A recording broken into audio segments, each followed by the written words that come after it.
Welcome, Curious Minds, to another deep dive. Hello. Today, we're unpacking a resource called Easy English Talk, Confident Fluency.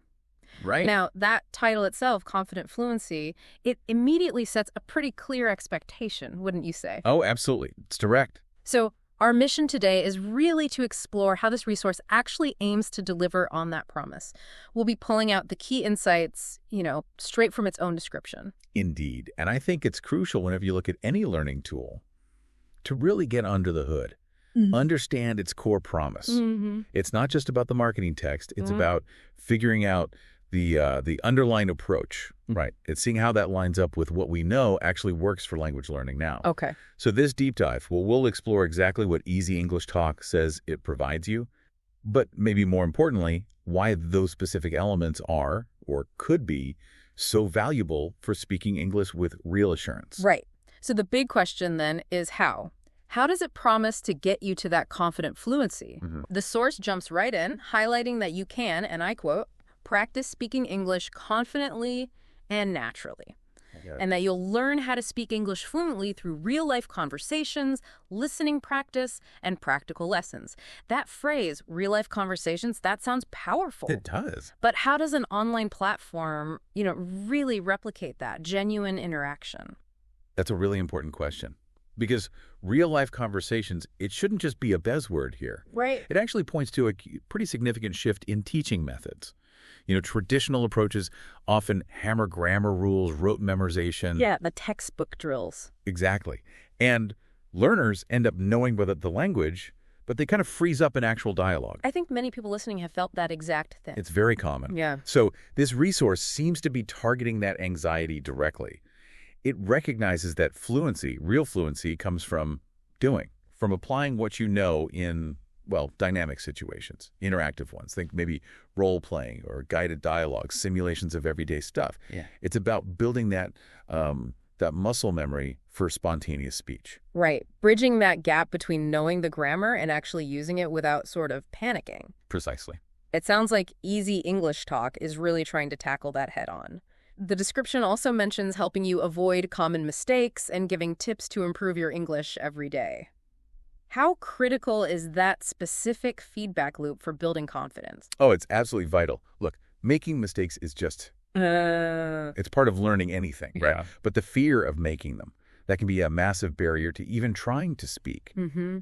So when a resource offers targeted guidance on avoiding common mistakes, it's doing more than just correcting you. It's empowering you. How so? Well, it helps you understand why something was a mistake, how you can fix it yourself next time. And crucially, it builds up the courage to speak without constantly second-guessing yourself. I see. So it turns those potentially embarrassing moments into actual learning opportunities. Exactly. It fosters this positive cycle of improvement.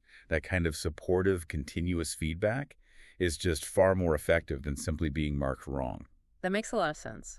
Now, thinking about who this is for, the resource states pretty clearly, whether you are a beginner or an advanced learner, you can build your speaking and listening skills here. That's a very broad claim. It is. Can one resource genuinely serve both ends of the spectrum effectively without, watering it down for the advanced folks or being overwhelming for beginners?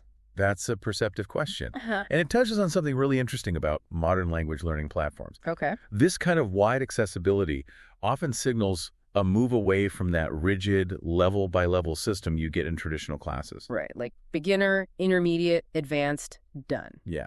Instead, it suggests maybe a more adaptable design, something that prioritizes continuous improvement and practical skills that apply across the board. So how would that work in practice? Well, for beginners, it might focus on foundational phrases, basic conversational structures.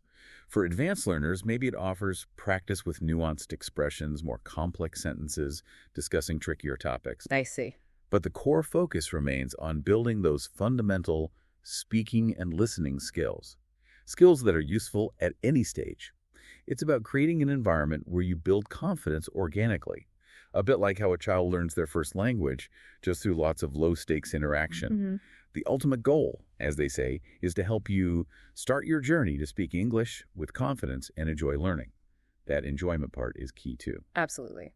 So wrapping this up, What does this mean for you, our listener? Easy English Talk seems to be positioning itself as quite a comprehensive tool. Yes, it looks that way. The aim is clearly to help you speak English with genuine confidence and, importantly, to actually enjoy the process of learning. It's promising a practical, immersive path designed to support you whether you're just starting out or polishing up existing skills. And this brings up, I think, a final thought for you to consider. If a resource mixes real-life conversations for practice with specific help to avoid common mistakes, Okay. what does that really suggest about how language learning priorities might be shifting today? How does that compare to maybe more traditional methods you've experienced, the ones heavy on textbook grammar, pure memorization? What's the real value in shifting that emphasis, moving from just knowing facts about English to actually confidently doing it, confidently speaking it, something to perhaps mull over as you continue your own language journey?